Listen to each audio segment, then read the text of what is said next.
continue playing a couple more times, or, you know, 2 more times or 3.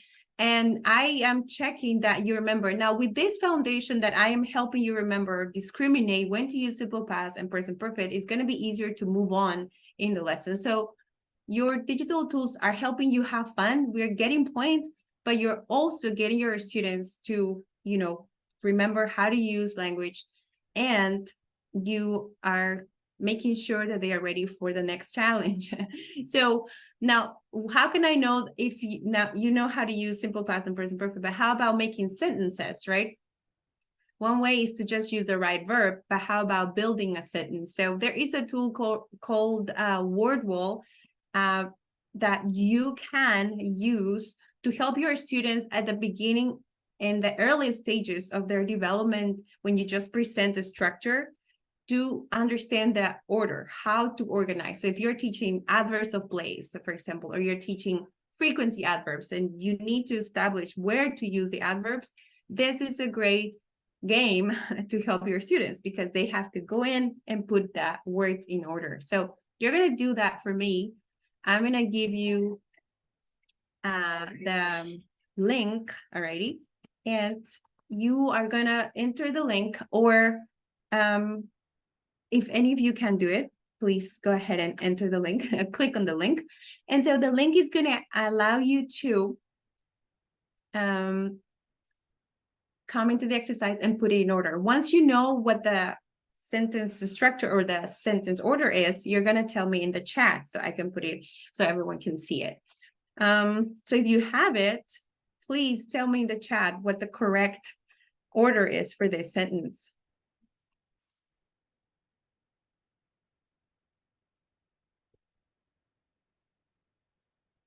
Okay, Abel, thank you. Go for it. Oh, laddies beat you, Abel. I'm sorry. So oh, yes, but laddies, don't forget to tell us if you're team 1 or team 2.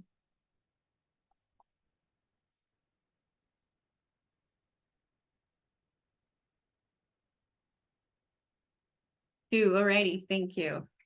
Alrighty, thank you. So we are giving 5 points. Thank you so much, Letty. So 5 points for team 1. Thank you. Alrighty.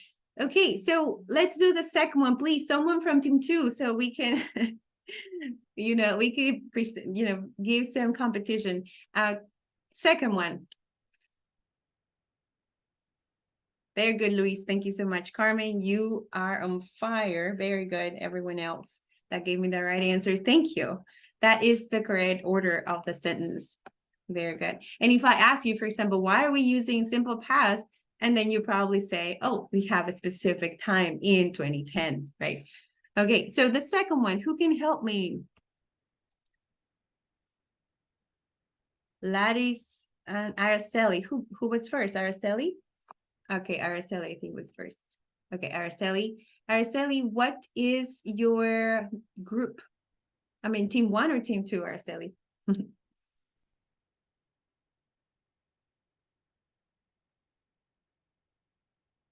Team 1, Miss Marilu.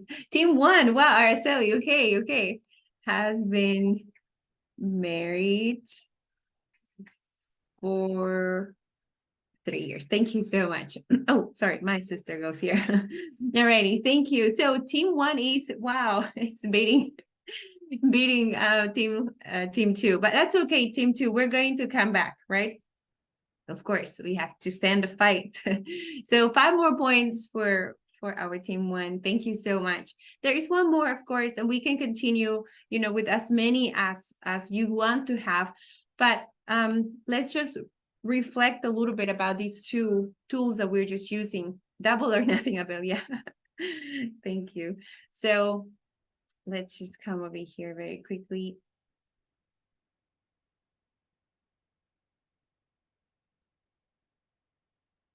Okay, so what we just did is we used Bamboozle first, Word Wall, and then a score tracker after we checked if our students did their homework.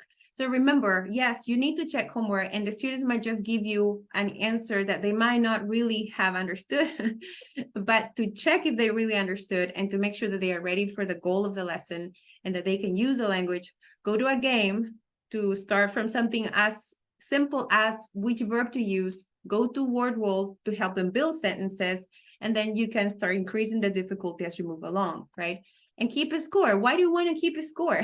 It's more fun, obviously, and you can use the points to negotiate with your students. This is where gamification comes into play. If you consistently and systematically use points, if you reach 60, 70, 100 points a day, the teams can be eligible for less homework, or maybe an easier project, or maybe more, 1 more minute of break. That's probably not a good one, but you can negotiate with them and keep them motivated more sustainably, you know, throughout your program or your lesson. Alrighty, so let me just show you the recap over here. So you review, you help your students to build sentence so their competence is being enhanced, and of course, friendly competition will keep them engaged.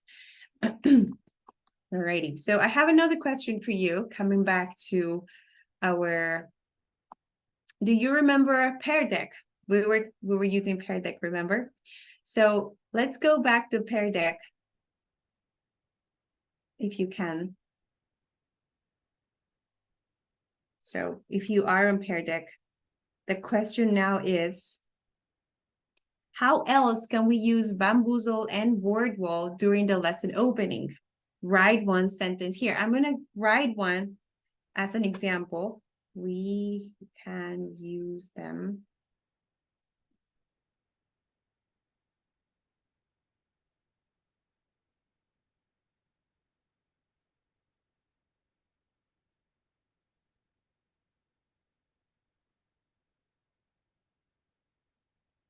Okay, so I added one over here, and let me see the response. So I have this one here that we can use Bamboozle and Word Wall, not just for, you know, isolated words, sentences. We can go to questions then.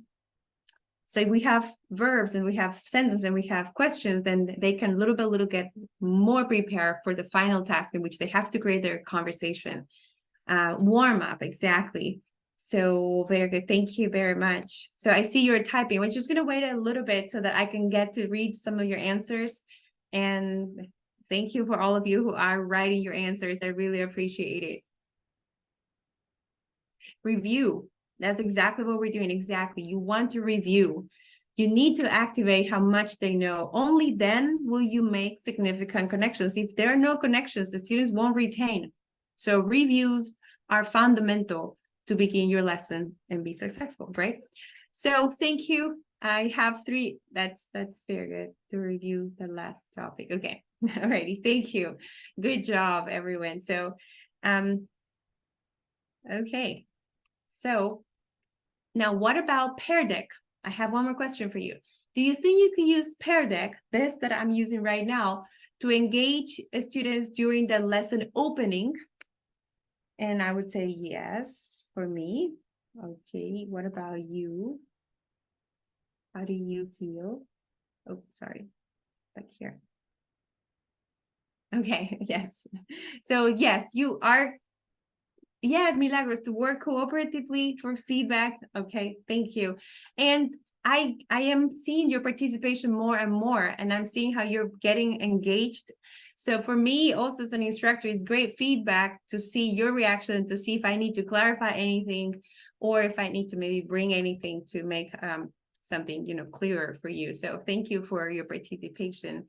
And okay, and so then let's continue with Pear Deck. Some of you might be wondering then, how can I get started with Pear Deck?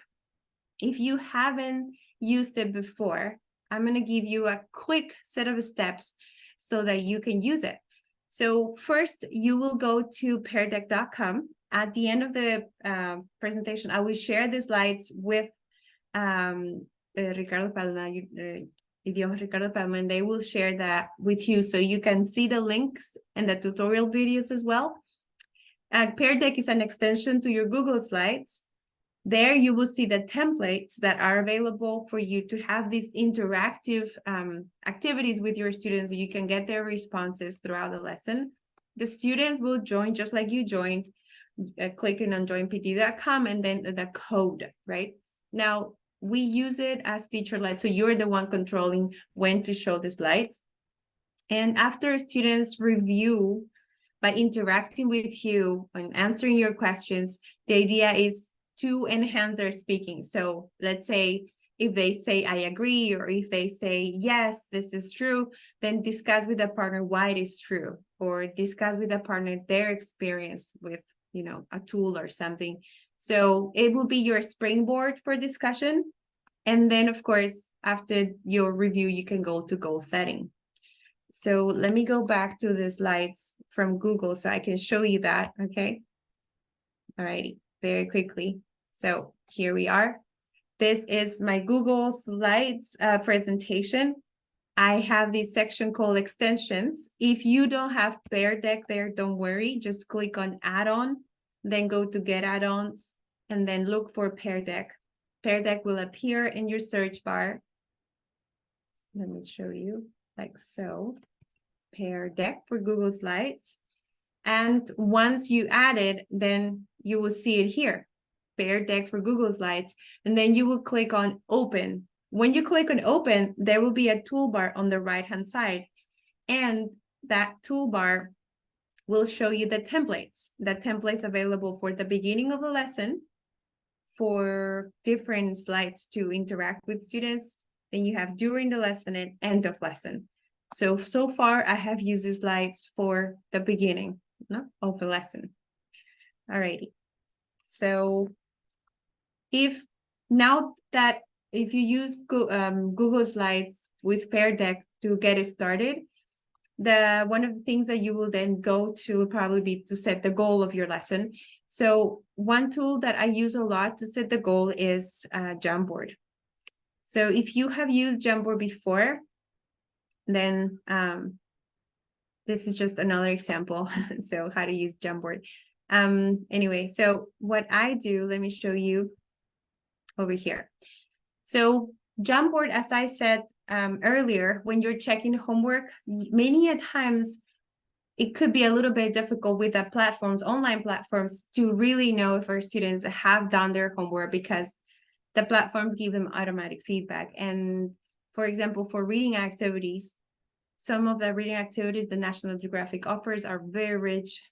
They have great, information and input, really updated information as well. So you don't want to just, have it go to waste in a way.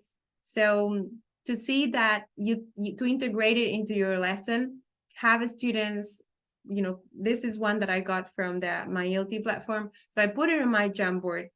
And to connect it to today's goal, I'm going to ask my students for the 2 details about the reading. The details are these 2 over here: international foods and the international days mentioned here in the article, and the foods and price increases examples that are mentioned in the article. Then I will click on share. I will then get the link, and anyone with the link can be an editor. I will make sure that they can edit, and then I will copy the link and give it to my students. I'm not going to give it to you right now, but I will in a minute, or maybe at the end as well. So my students will come and they will give me some ideas for the foods, the international foods, or some details of the reading. With that, I can also expand it and maybe assign one student a card or a post-it note so that they can write some information related to the reading. Like in this case, for example, foods they like to eat from other countries, food price increases, and each student will get a number and they will have to come and just use their number to write their answers. Then we can all read our answers together and see if we agree or disagree and discuss in pairs in the class who they feel similar to, or which of the answers is surprising for them. So this will be my prelude to my goal setting. Once I have created this anticipation or this, let's say, interest in the topic, I can tell them, guys, that's what we're going to talk about today. We're going to, use ideas from the reading that was the homework, and we're going to talk about globalization and the impact it has on food prices in our economy. So I use Jamboard to set the goal, to add pictures, and to have my students participate in an organized way, giving them post-it notes. Let me just show you right here. Post-it notes with numbers, and that number, they know their number, and they just come in, and you can write their names if you want. So you don't have to just read numbers, but you can write their names directly.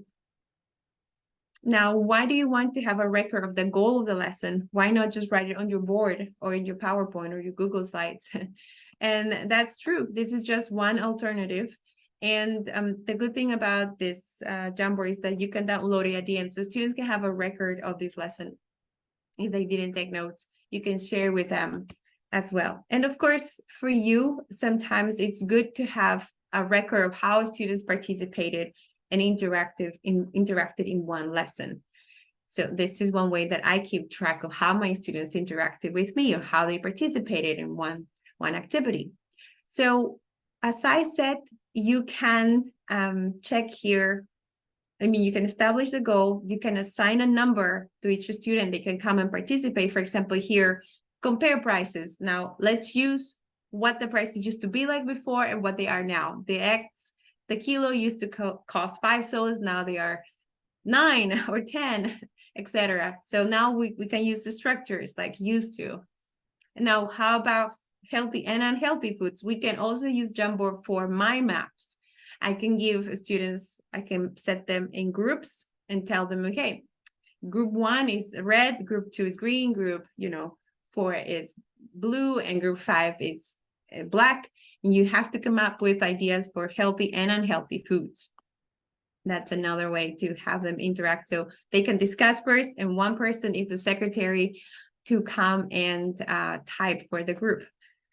And then, of course, if you want to go to speaking tasks after this, you can have them brainstorm their ideas in an organized way. For example, we're going to talk about our foods we eat. First, give me all the foods that you eat in the morning, in the afternoon, in the evening. Everyone has to write their ideas, and then we can go and talk about them. And some students might look at the morning food that they did not write and use them, right? So they might also be learning from their peers' answers. And the last one, the one that I use a lot and I really, really like, is have our students choose pictures that they can share. And instead of writing, they first have to choose a picture to get it started. And once they have found the picture, then we can start, brainstorming. So first, add the picture of your favorite food. And then we're going to brainstorm, for example, the ingredients.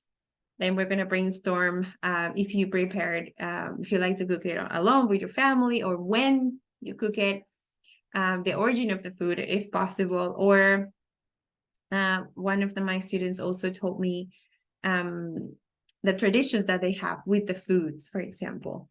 So once you have a system for using Jamboard, you will see that it can easily integrate into your activities at the beginning of your lesson, and then to move forward to bigger tasks or the speaking tasks.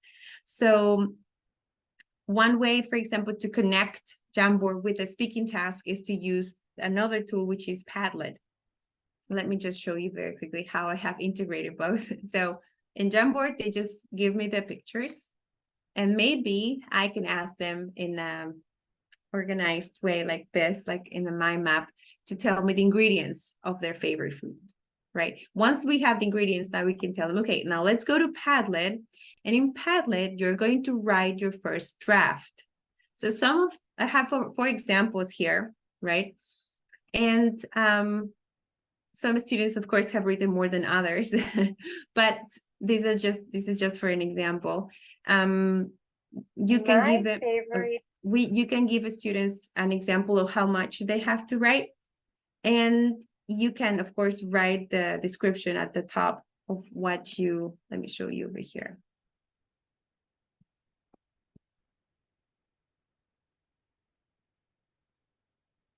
You can write the title and the description of what you want them, what the task is about. So the interesting thing about Padlet is that it expands a little bit all the purposes or the functions of Jamboard. So now not only can they add a picture, but they can write a text, a longer text. And now Padlet allows you to insert a video. So if your students have written and you have given them feedback here, you have added comments and given them feedback, you can tell them, okay, now make the changes, make the corrections, and practice saying it, practice telling us about your favorite food, and we're all going to watch you tell us. So let me share the sound so you can see one example of myself. Favorite food is ceviche. It is made with fish, sweet potatoes, etc. So you can have your students, after they have brainstormed, come up with their pictures, giving you the ingredients, and when they eat that, you can share the link with them, and on their phone you can show them how they just click on the plus sign and practice, saying it and on video and record themselves, and it just goes directly into their Padlet. Now, I have not used this all the time, so I use it as part of a speaking task, and it might not be the final speaking task, but the preparation for students when they need to, maybe in 2 days later, present, give a presentation about a topic. So Padlet is a great way to get them to practice. And let me give you an example. My students, they all gave me their answers on how frequently they do things. And first we wrote just 3 sentences, what they do once a year, twice a month, 3 times a day. But once they were, let's say, confident, and they had communicated with their friends, exchanged their ideas, we had practiced asking each other questions about Anna. Okay, so tell me about Claire, or tell me about Virginia. So they could read and then talk about their friends' answers. The next task was to come and read it or say it out loud and expand on it a little bit. So they could say things like, for example, Claire would say, once a year. okay, so this student was explaining once a year, but the first step for this group was to just send the voice recording and not the video. So remember, as I mentioned earlier, like, you want to progressively increase the challenge, not just directly tell them, okay, you have to record yourself. So you can first record their voice and then go to, of course, the video will be like the ultimate product, right, or outcome. Alrighty, so want to recap this part with a PowerPoint. Just let me show you a quick recap.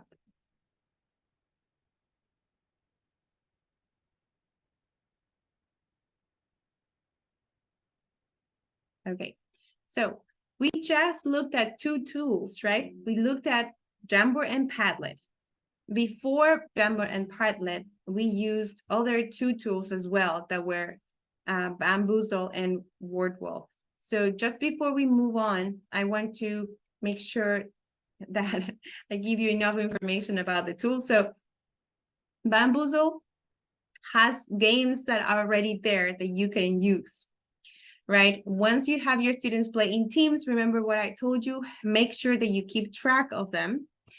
And the good thing about Bamboozle is that in a fun game, in a fun way, you can have your students remember simple things like the meaning of an adjective, or, like the meaning of an adverb, like when to use always. So once that meaning is clear, then you can go to word wall so that you can show your students, okay, now we're going to build sentences, right? We're going to create complete answers. We're going to create questions. And then, of course, after playing the games, you can have your students give you more information. They can give you other examples.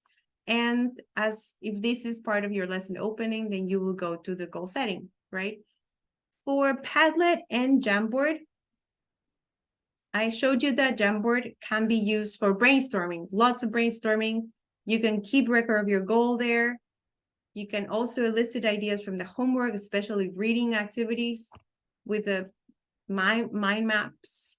Post-it notes and Jamboard are really helpful to organize the participation, and the students will look for the images for different speaking tasks, so they can add an image first, then brainstorm about the topic, and we can combine it with Padlet. So on Padlet, they can write their notes first, maybe build their sentences then, and then they can add their pictures, they can go to videos, they can send their videos. They can also share links of YouTube videos if they found something they want to share. So Padlet will then tap into their creativity as well. If you don't want to use it in the lesson, maybe if there is not enough connectivity, or not everybody has a computer or a cell phone, then assign it as homework and show them how they can use Padlet for a speaking task or a task that you have.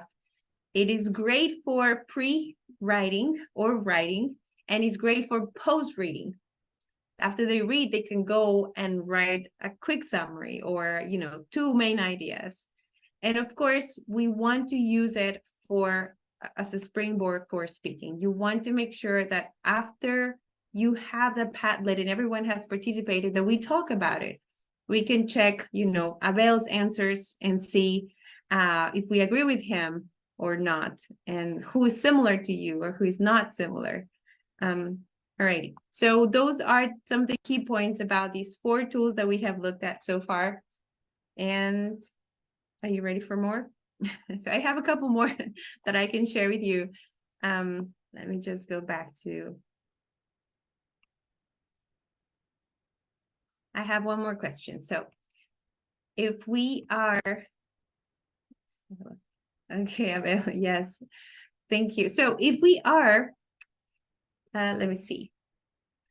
I have one more question for you here. Okay, so we're going back to Jamboard, everyone. If you can go back to Jamboard. And the question is, we're going back to Pear Deck. We're going back to Pear Deck. Okay, so in Pear Deck, the question is, can we use Jamboard in face-to-face and online lessons? What is your feeling? Yes, it can be used both ways. Yes, but there might be more ways to use it online, or you're not sure. How do you feel about Jamboard? Or maybe you've used it before, and you've noticed that it's better, more suitable for one over another. Okay, let's have a look. Let's see their responses. Alrighty, so yeah, a lot of people are confident that it can be used both ways. Thank you, Adisa, both. Thank you, I like that confidence. Ronald says, the way you use it is fine. Okay, thank you. Yes, exactly. If you're a computer room, if you have access, yes, you can. You can use face-to-face, or if you are in the classroom, they can be working at the computer. The computer is their best friend nowadays, right? They use it for everything. We use it for everything. So in a way, we're going to be helping them with their digital skills if we use Jamboard. So keep that in mind. It's not that it's only for online lessons. It can be used for face-to-face as well. And if you don't have access to a computer lab, this can be their homework. And they can also, if you have a Google account, you can have a Jamboard, and the students can create their own Jamboard and show you as a portfolio of what they do, how they work on it. Like I said, start with brainstorming, then ideas, then sentences, then a presentation, then record yourself. So progressively, Jamboard can help them, build on their skills.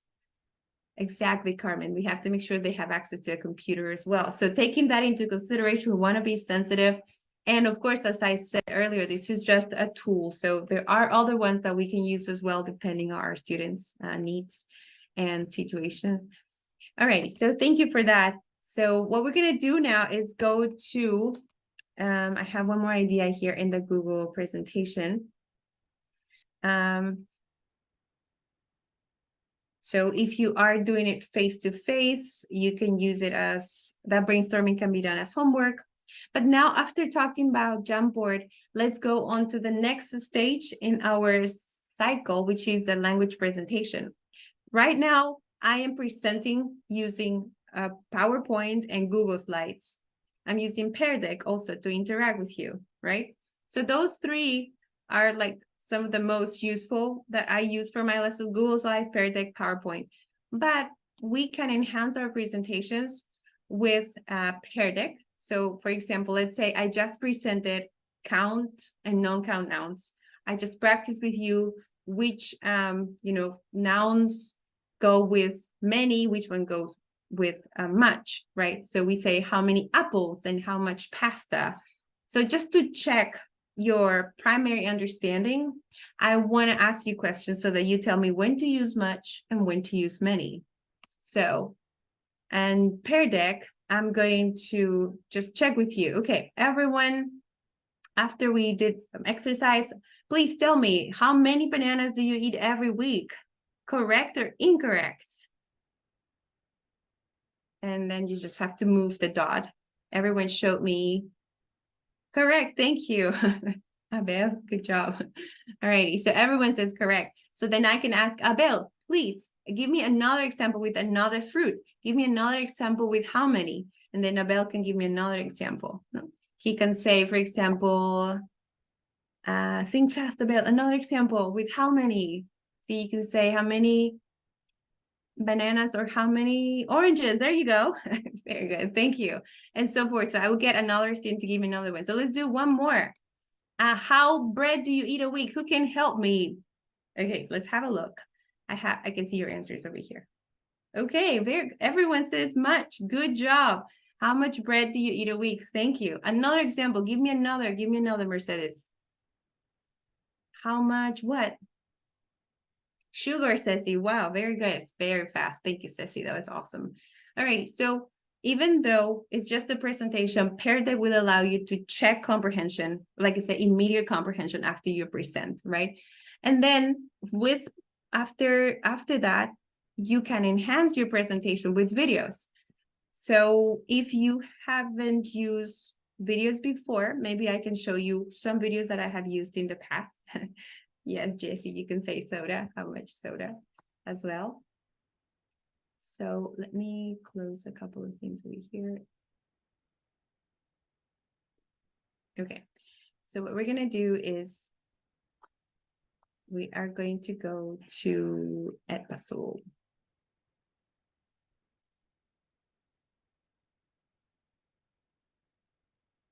Okay, so as I said, you can use Pear Deck and you can enhance your presentation with videos.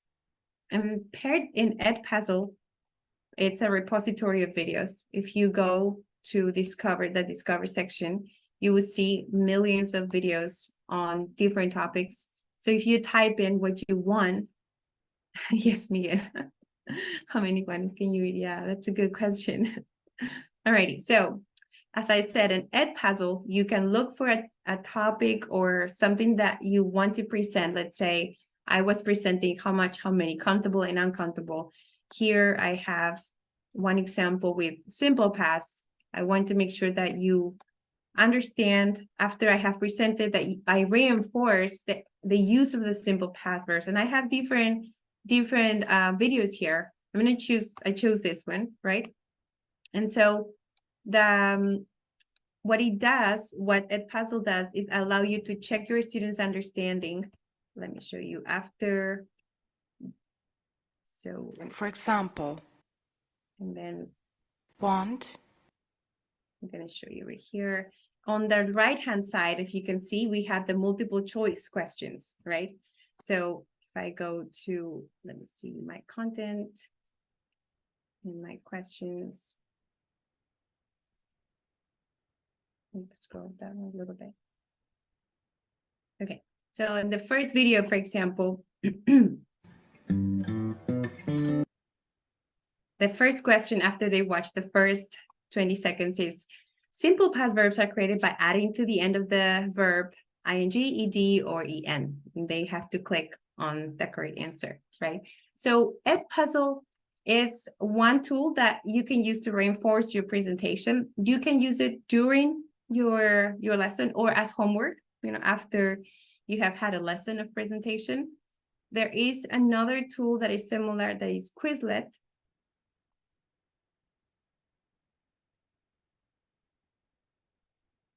Let's just go there very quickly.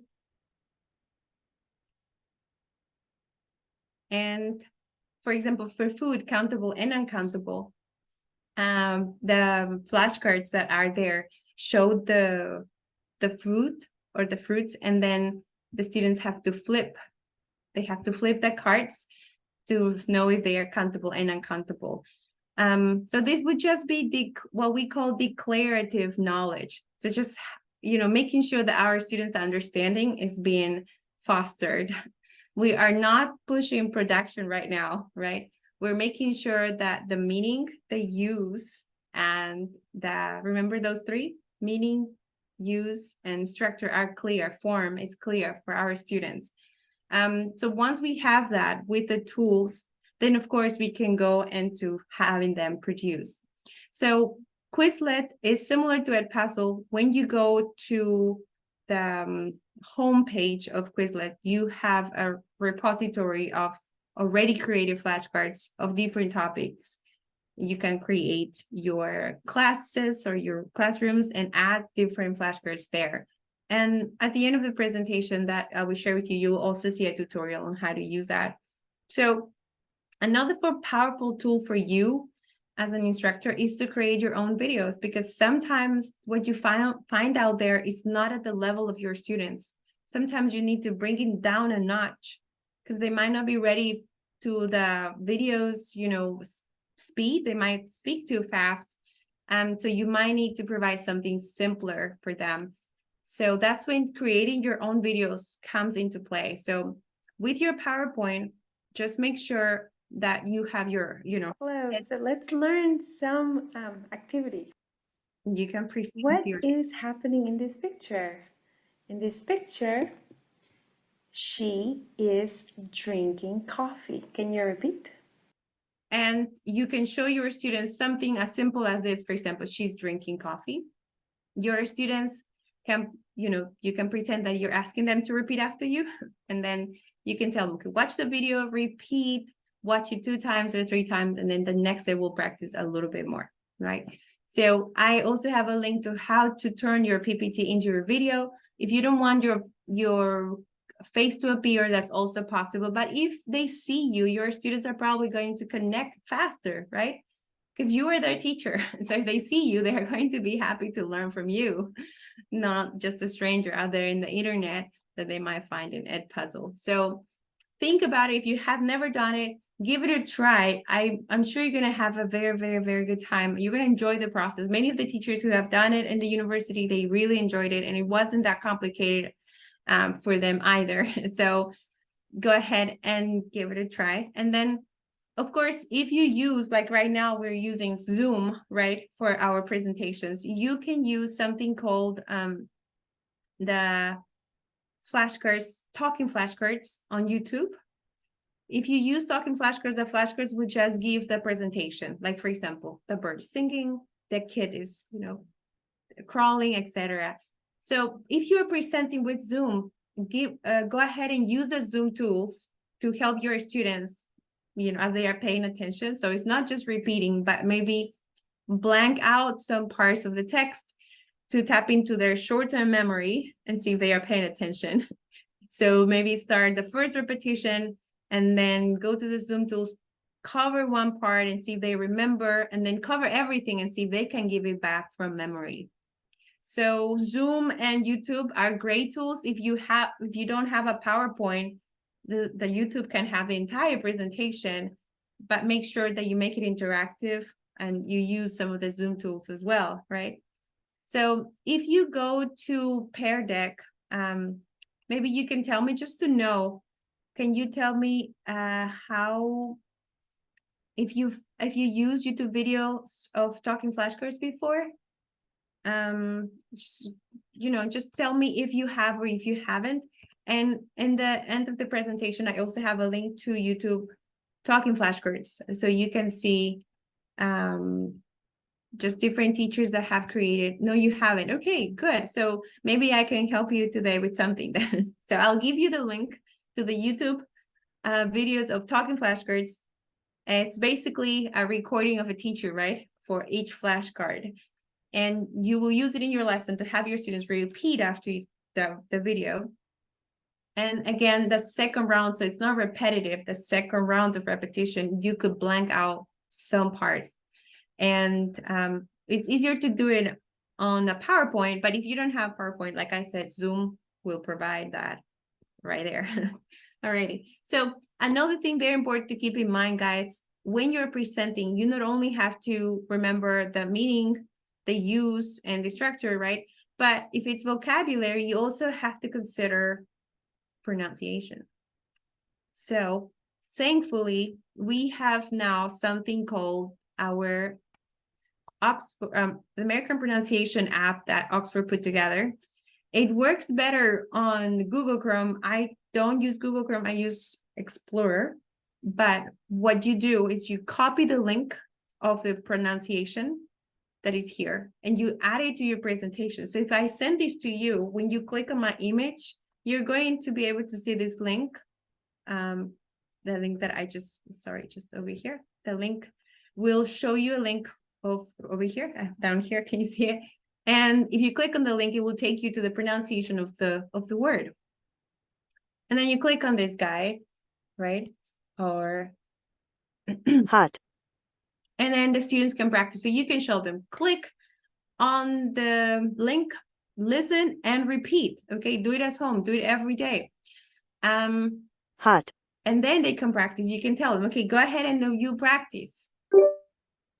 Hot or something like that. So then you would say, yeah, good job. And they will give them automatic feedback. This is something that I haven't started using this year. I wasn't using it integrated before. I was just using the links, but now I can put that in my presentation. You can do the same.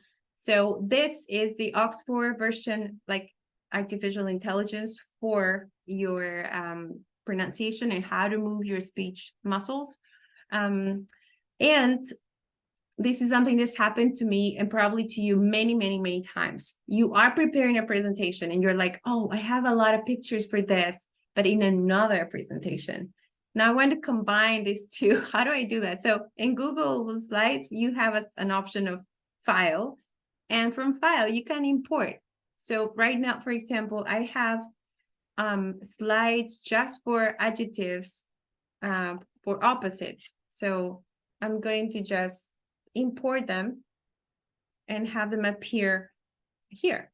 So, you know, I don't need to copy and paste, but if I already have something created, I can fusion both presentation into one. That's another benefit of using Google Slides. So, and another thing, if you notice, I try to be artistic, but this is not my art. I did not come up with these pictures or this writing. I actually got it from Canva. So this is one of the tools that I use a lot because we all know that with everything we have to do as teachers, we have maybe not so much time to create things. So we need to probably copy sometimes from others or use templates that can help us do things faster. So if you're into that, or if you're into creating, you know, and you have time, go ahead and do that. But if not, then of course, Canvas comes into play, and it's a great tool that can come into our aid. So what you would do is over here. Okay, so click on Canva, and Canva has a section called templates. And in the section for templates, you can go to, let me see, the section of education. And in the education section, you have, let me see, videos, infographics, whiteboards, worksheets, comic strips, storyboards, flashcards. So what I did for this presentation, I clicked on, enter in the search bar adjectives.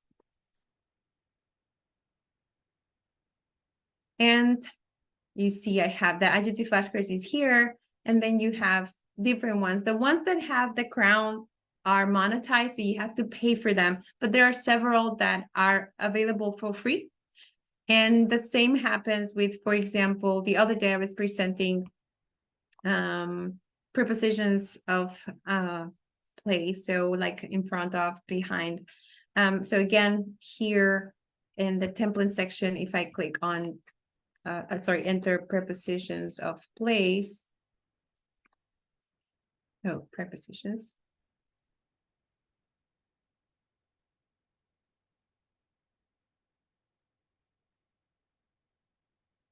All right, there are several here. There's one here. This one is, it says here that you can use it, but it contains paid elements. But if you scroll down, you can find other ones that don't have that. So for example, this one says, this one also contains, sorry, this one contains paid elements, but let's have a look. Oh, emotions. This one's paid. All right, this one is customizable. Yay. So you have a lot of those that can be customizable. You can click on customize and use it from here. And then, share with your students if necessary. So the flashcards that are here can also be, you can also look for worksheets if you need to. So it could be worksheets as well. And you will see different ones available. And like I said, you can look for the ones that are free. So you can just customize them. Alrighty. So far, so good. So to recap the section of language presentation, we can present vocabulary, we can present grammar, pronunciation, maybe writing techniques or reading strategies, and use the tools such as Pear Deck, as I showed you, and then check quick understanding of any grammar point. The Google Slides will allow you to insert any flashcards if you have flashcards from other presentations and incorporate a link to the pronunciation.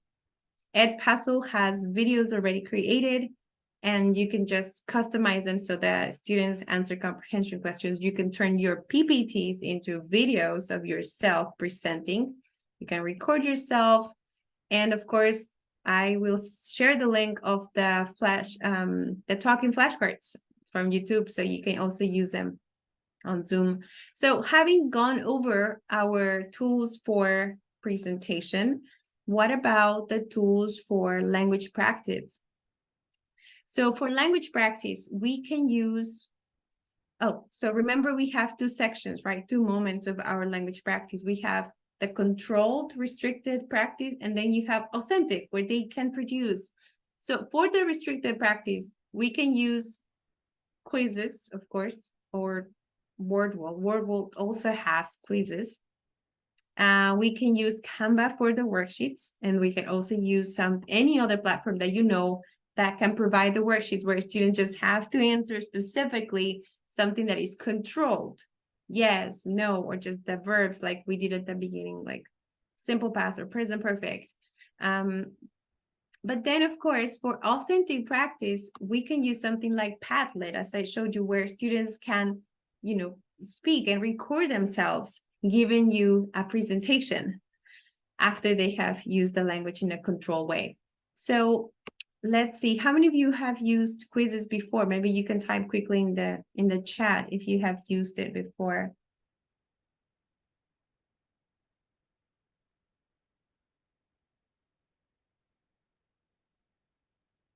Let me know in the chat if you used quizzes before.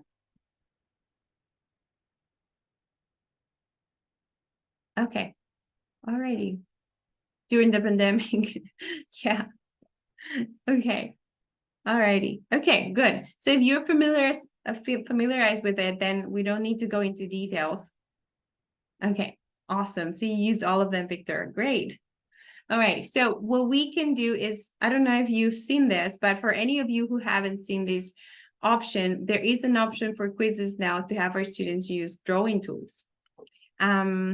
So we can go ahead and do that, just to give you an example for any of you who haven't done it yet. But of course, if you have already done it, don't worry. This is just, fun practice. So what we're going to do is I'm going to give you the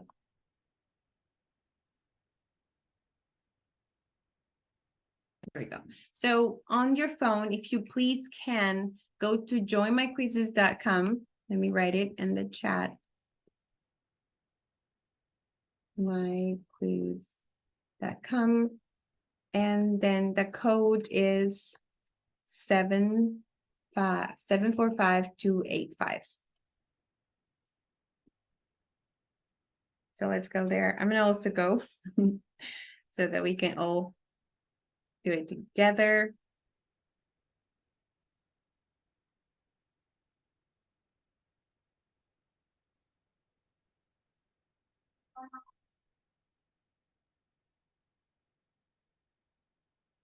Okay, so I see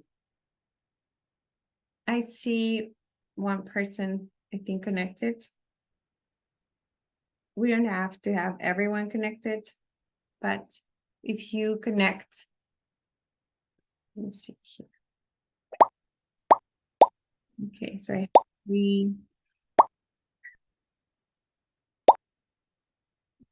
Where is this? Right.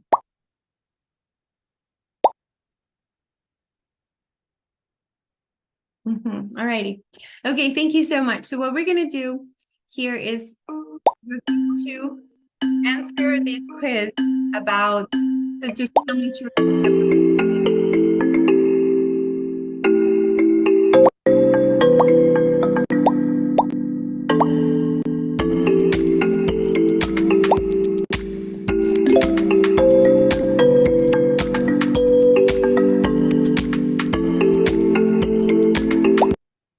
So for any of you who have it on their phone, it's going to ask you to use the drawing tool to circle the correct answer. And then you just have to click on the arrow that shows the next, right? So in my case, I did the first one. I clicked on next, it gave me the answer. So I'm going to answer the next one. Alrighty, so I just did. And there's one more.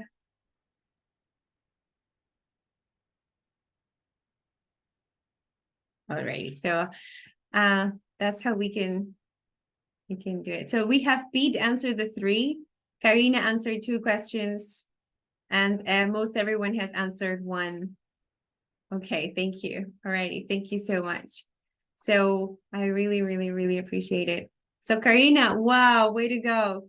Awesome. So team 1 or team 2, Karina? I don't know if she wants to give all her points to team 1. Okay. Team 1 is on a roll, everyone. So these 10 points are gonna go to team 1. Alrighty, so 35, leading along. Very good. Okay. Alrighty. So Areli, Noe, and Karen and Connie, awesome. Thank you so much. You also are rocking it. Are you guys team 1 or team 2? If you all go to team 1, I'm afraid team 2 is just going to have a massive loss. But nobody either. Oh, Connie, thank you. Yes, somebody stepping up for team 2. We really appreciate it. So 10 points. There you go. Yay, coming back.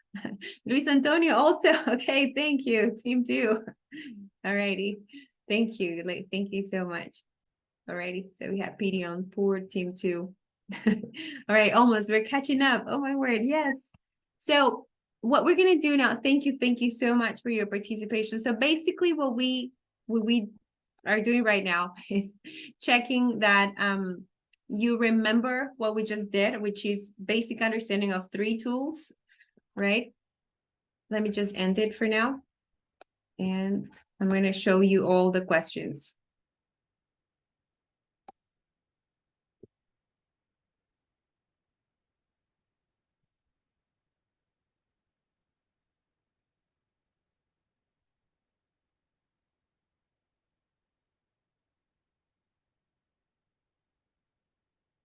Alrighty, so let's view the quiz together.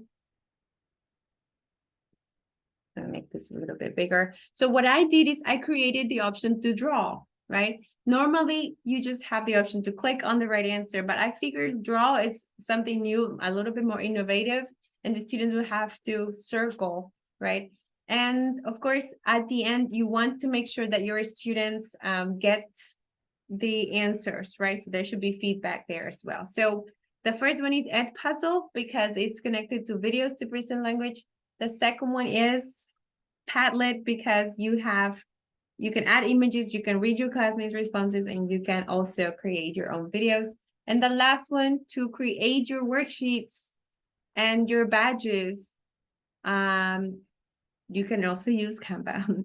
So to give you an example for your badges, especially with the points. So for example, let's say for the ones who reach the 40 points, we are going to give them a badge. Let's have a look at what badge can we give them. So let me see.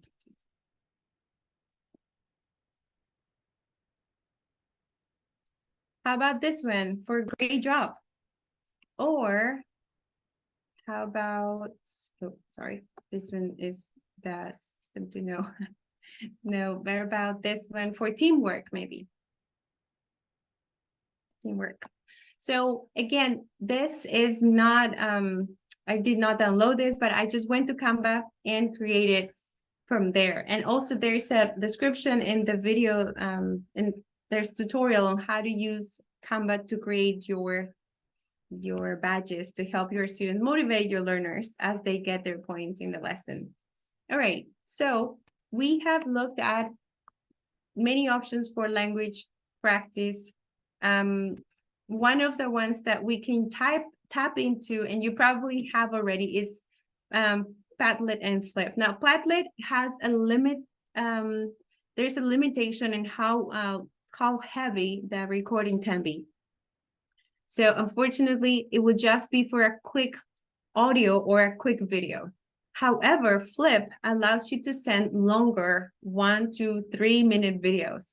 So if you have to get your students to present after you have had them practice in a controlled way, then Flip is your best bet. So if you just quickly, let me give you an example. Maybe many of you have used Flip before. So let me go there very quickly. Flipgrid.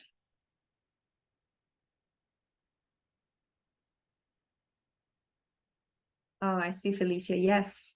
When you have mixed ability classes, that can be a challenge. So maybe at the end of the lesson, we can talk about how to handle mixed ability classes. All right, but what I want to show you here is Flipgrid. So if you've never used Flipgrid, in the link you will see in the tutorials that you just type in flipgrid.com and you create an account, like you create your email account. But the good thing is that you can create groups.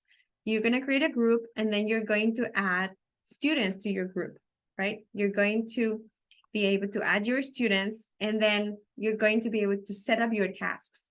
So what I did, for example, as an example, is this one here. The students had to give me a presentation after we had talked about, you know, countable and uncountable. We have talked about places that we visited, etc. The task was to, in a 2-minute video, they had to tell me the place they went to, who they went to, what they packed, what they did, and I gave them an example video and also the evaluation. Your speaking will be evaluated based on this rubric, and it takes them, the link takes them to the rubric so that they know how they are going to be evaluated. So when I show my students the task, I tell them, this is what you have to do, but you will be evaluated on this. So make sure that you prepare vocabulary, that you talk about your trip, nothing else. You have to use simple past.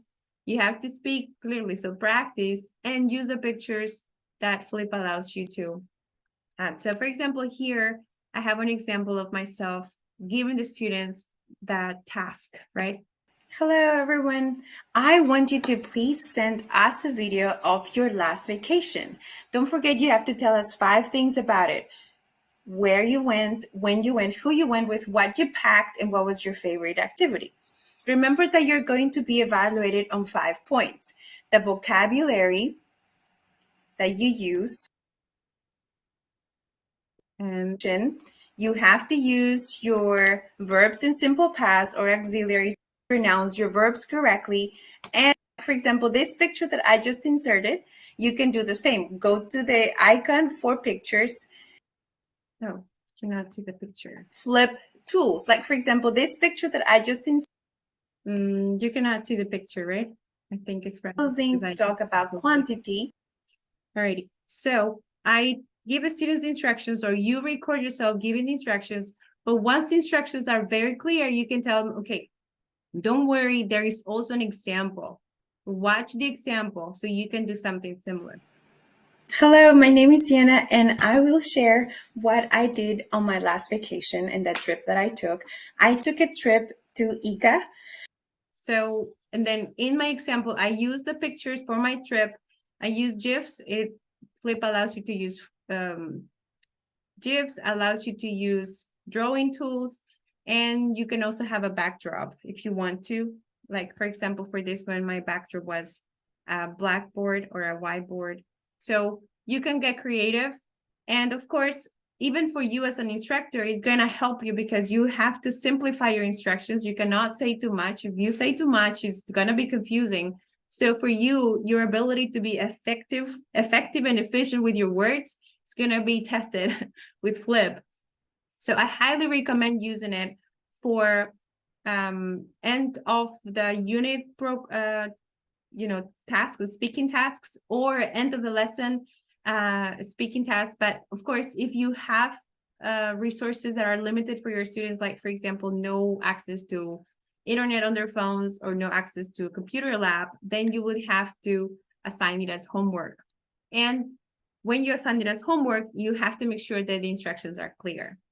So if you haven't used it, please go ahead and use it. Give it a try. Watch the tutorials that are going to be here. And let me just close this for a second. Okay, so make sure that once you create your account, you create a group, give your students the link. They will add you, they will be part of your group, and then clear information, like I said. No? So to finish, the most important thing for students to prepare is to know how they are going to be evaluated. So assessment is super important for your students. Let me just to wrap it up.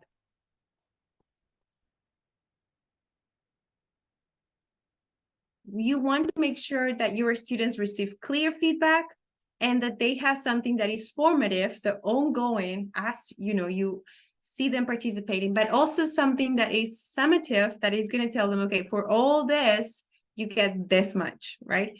So what can you use? Of course, during your lessons online, you're going to use error correction. We use error correction all the time. We correct the students as we go. We use different techniques for error correction, but for formative assessment, we can have things like quizzes to quickly see if they have understood, and they will get immediate feedback if the answers are right or wrong. We have the score so that they can see how many points they are getting for their answers, for their participation. So that's another form of assessment or feedback. For summative assessment, we can use Ruby Star.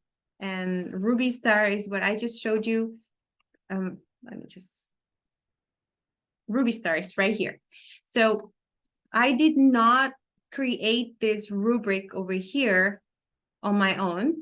There is a tool called Ruby Star, and what you do here, let me just go back. Of course, the link is going to be provided. You go to the section Oral Projects and Oral Presentation Rubric. And I'm going to close this. Okay, so it shows you a system for choosing your category. So the categories that we always want for our speaking tasks are, of course, vocabulary, right? We want to make sure that they use the words that we presented in the lesson. We want them to answer the questions, so content, right? What else? We want clearly speaking, like pronunciation. So you can go ahead and click on the categories that you think are very important. We don't have a category for accuracy or for grammar. So you will need to add one, no? So at the end here, there's an option to choose. So you're going to then, type your option here, for example, accuracy, and then define it. No, define what is 4 points for accuracy, 3, 2, or 1. So that's what I did here. And we have, speaks clearly, accuracy, content, and vocabulary. So there's something already, some descriptors already prepared, but you might want to expand on them. And of course, add the ones that you think are super important, like accuracy. And before you tell your students to go ahead and submit their video, go over the rubrics with them and tell them what they mean and how they can get a 20. It's not fair to tell the students, okay, go ahead and do it. And then later you tell them, okay, you got a 10 because you didn't give me verbs in simple past, right? You want to make your students successful. So tell them how they're going to be successful, how they can reach 20 and in their scores. And this is also going to be easier for you to tell them where they need to improve. So this tool is going to help your students prepare better. If they do it the first time, they record themselves the first time, they can delete the video and record themselves again. And if you give them feedback and you tell them, you didn't use so many verbs, they can also record their video another time. So even though, yes, you're giving them feedback, they are also learning to become autonomous in the sense that they are evaluating themselves when they decide to delete videos and try one more time. No, they are seeking for improvement. And that's part of autonomy, right? So these tools in general can be geared towards creating autonomy in your learners. Many of the ones that I showed you, for example, Padlet, right? Students have access to it and they can revisit the page and see what students wrote. Many students have told me that they use a Padlet to prepare for the tests because they see examples there of language. Same for Jamboard. They use Jamboard to review, prepare for tests. So let me just go back.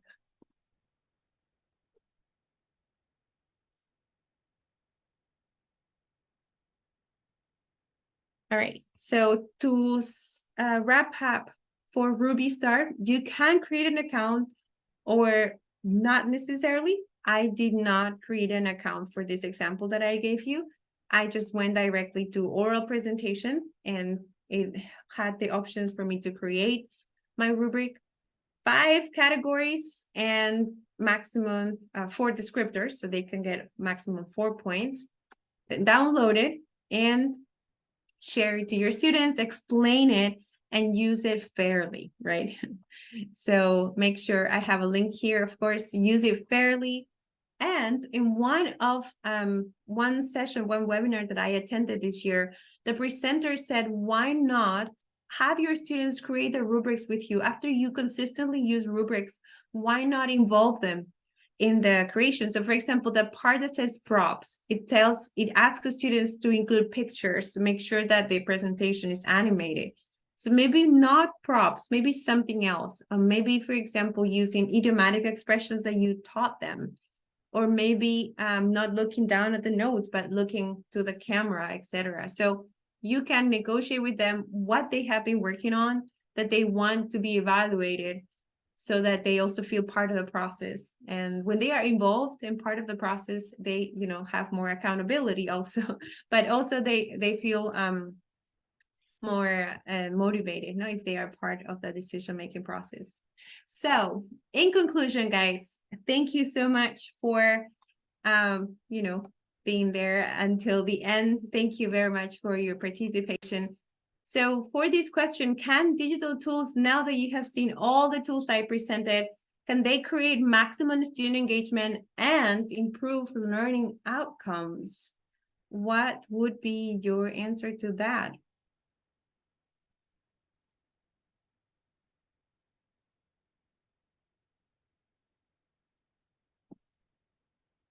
You can type it in the chat. That's fine.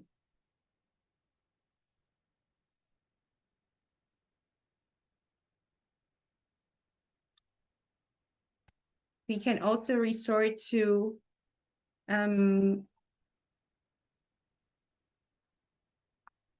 Pear Deck once again. If you have Pear Deck open, you can go there and tell me if yes, it can be used to create maximum engagement or improve learning outcomes. Let's see.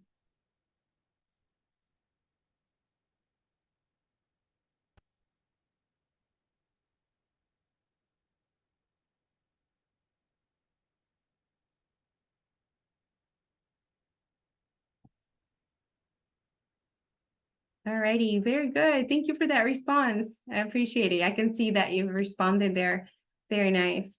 Okay. So digital tools. So here you can tell me the digital tools we use for lesson opening, for language presentation, for controlled and authentic practice, and for feedback and assessment as well. I know we are running out of time, so we're just gonna go to the next one. Thank you so much for your participation today. Thank you for being there and actively participating. Salome, thank you for that feedback. Miguel, thank you so much. I appreciate that. Maria, thank you. Ingrid are more engaged. Yes, for sure. Okay, yeah, Carmen, definitely. Yes, very good, Luis Miguel. Oh, wow, very good from Pucallpa. Yay. Very good. Thank you, Rosario. Thank you, Jolvin. And you can take you from there. Simon, thank you very much one more time. Thank you, everyone. No, thank you, Diana. Thank you very much for presenting. Thank you very much, SBS. And of course, Ricardo Palma University. We're very happy to give this conference, and we're going to be waiting for, everyone's invited to the next one. It's going to be on September 27th. It's about communicative competence, and it's going to be online. So please, before you go, I would really appreciate if you have your full name. That's for the certificate, because we took a screenshot and we put the names, we write the names, we wrote the names down of all the attendees. But please, if you don't have your full name now, this is your time. And well, thank you very much for being here, and I'll see you. We'll see each other in September. So thank you very much. Thank you. Thank you. Have a great evening. Thank you, Diana. Bye, Simon.